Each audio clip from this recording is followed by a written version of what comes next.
हाथ फैला ताकि मैं तेरे हाथ में भीख दे दूं, क्योंकि मैं बेपर्दा किसी मर्द के सामने, अजनबी मर्द के सामने नहीं आती। कमाई मेरा हाथ कटा हुआ है, तो कहा चल के आ ताकि तेरी झोली में डाल दूं। कहा मेरा पैर भी कटा है, तो कहा मैं अजनबी के सामने बेपर्दा नहीं आ सकती। वो औरत, वो खातून इतनी नेक थी, मुत्तकी थी। कमाई हाथ भी नहीं है, पैर भी नहीं है, लेकिन मेरी आंखें भी नहीं है, तुम मेरे सामने आ सकती हो माई, क्योंकि मेरी आंखें ही नहीं है। तो जैसे ही खाना लेकर उनकी माँ बाहर आई, अरे ये तो मेरा बेटा, चीख मारा, अरे तेरे हाथ पैर कट गए, तेरी आंखें किसने निकाल ली? रोते हुए कहा माँ, ये तुम्हारी इजाजत के बगैर हज को जा रहा था, अल्लाह ने अंजाम कर दिया। अल्लाह ने अंजाम। माँ माँ होती, माँ की ममता की तरह कुछ नहीं है। माँ की ममता, माँ, बेटे कितनी भी बदतमीजी करें, औलाद कितनी भी नाहंजारीपन करे, लेकिन माँ बाप के दिल में औलाद के लिए जो मोहब्बत है वो बेमिसाल है। इतना सब कुछ होने के बाद जब बेटे को देखा हाथ कट गए, पैर कट गए, आंखें निकल गई, तो माँ से बर्दाश्त न हुआ। मौला क्या हो गया मेरे बेटे के साथ? मौला अब ये कैसे जिएगा, ये कितने दुख सहेगा, ये कितनी तकलीफ सहेगा। मौला मैं दुआ करती हूँ अब इसको भी मौत दे दे, मुझे भी मौत दे दे, दुनिया में न रख, हम ये दुख क्या उठाएंगे। बस इतना कहना था, खुद भी चकरा कर गिरी, इंतकाल हो गया, बेटे का भी इंतकाल हो गया।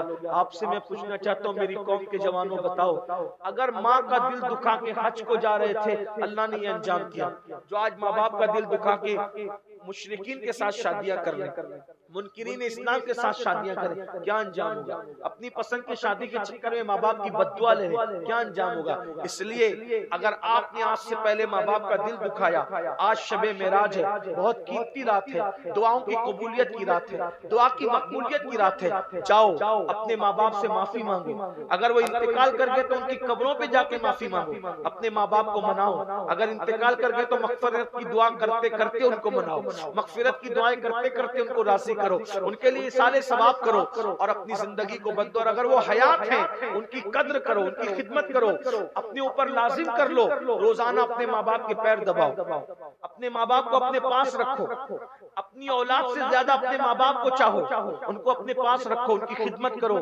उनको सिर्फ रोटी कपड़ा मकान मत दो, उनके पैर दबाओ, औलाद खुद दबाए, खिदमत खुद करे। अगर अल्लाह न करे माँ बाप बिस्तर पे पड़ जाए और उनका पाखाना धुलाना पड़े, पाखाना धुला, उनका ख्याल करो। माँ बाप की खिदमत से बड़ी किसी की खिदमत नहीं, और माँ बाप की खिदमत से तुम्हें जो मिलेगा किसी की खिदमत से नहीं मिलेगा। तुम्हारे लिए सबसे बड़ा पीर आज की तारीख में तुम्हारे माँ बाप है, तुम्हारे लिए सबसे बड़ा मुर्शिद तुम्हारे माँ बाप है। आप गौस कुतुब अब्दाल को ढूंढ रहे हो, क्यों ढूंढ रहे हो? कुछ चाहते हो ना, तो वो गौस कुतुब अब्दाल तुम्हारे घर में तुम्हारे माँ बाप की शक्ल में पड़े हुए हैं, उनकी खिदमत करके दुआ ले लो।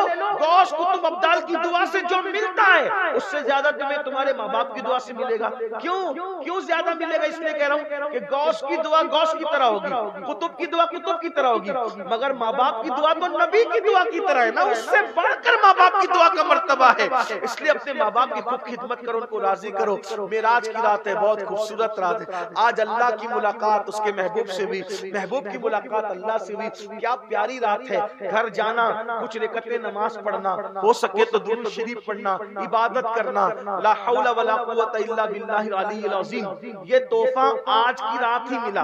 हजरत इब्राहिम अलैहिस्सलाम की जब मेरे आका से मुलाकात हुई तो इब्राहिम अलैहिस्सलाम ने कहा मेरी तरफ से आपकी उम्मत को मैं तोहफे में ला हौला वला कुव्वता इल्ला बिल्लाहिल अलीय्यिल अज़ीम दे रहा हूँ। उम्मत से कहना पढ़ें, क्योंकि ये अर्श के खजानों में से खजाना है। अगर आप डिप्रेशन में हैं रोजाना 100 बार पढ़ो, अगर आप गम में रोजाना 100 बार पढ़ो, दुश्मन सताते रोजाना 100 बार पढ़ो। जिस लाहौल को पढ़ने से शैतान भाग जाता है, कितना भी कट्टर से कट्टर दुश्मन हो क्या मुकाबला करेगा आपका? बहुत मजबूत वजीफा ये, इसको पढ़ के देखो रोजाना 100 बार। हदीस पाक में आया है जो 100 बार लाहौल शरीफ पढ़ेगा उसको कभी गम नहीं आएगा, कभी टेंशन नहीं आएगा, कभी वो डिप्रेशन में नहीं जाएगा। आप पढ़ के देखिए भाइयों, आप तो गानों में डूबे हो, मोबाइल में डूबे हो, आपको ये सब चीजों की फुर्सत कहाँ है? फिर कहते हो तावीज दे दो परेशान हूं। मेरे भाई सबसे बड़े तावीजात अल्लाह के रसूल दे गए, उसको पढ़ो, उससे बड़ा कोई तावीज नहीं है। हुजूर का नाम पढ़ो, उससे बड़ा कोई तावीज नहीं है। हुजूर पे दुरूद पढ़ो सल्लल्लाहु अलैहि वसल्लम, उससे बड़ा कोई तावीज नहीं है। हर दर्द की दवा है, सल्ले अला मोहम्मद। तावीज हर बला है, सल्ले अला मोहम्मद। लेकिन ये सारी बातें कब असर करेगी? जब नमाज पढ़ोगे।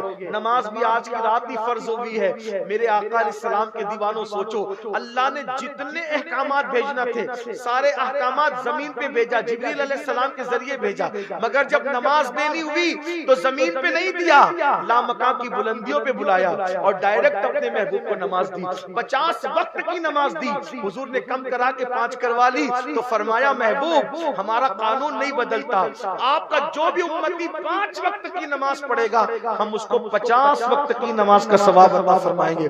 मस्जिदों को आबाद करो, नेक बनो, दीनदार बनो। अल्लाह पाक की बारगाह में दुआ है अल्लाह ताला सबसे पहले मुझे आप सबको अमल की तौफीक अता फरमाए।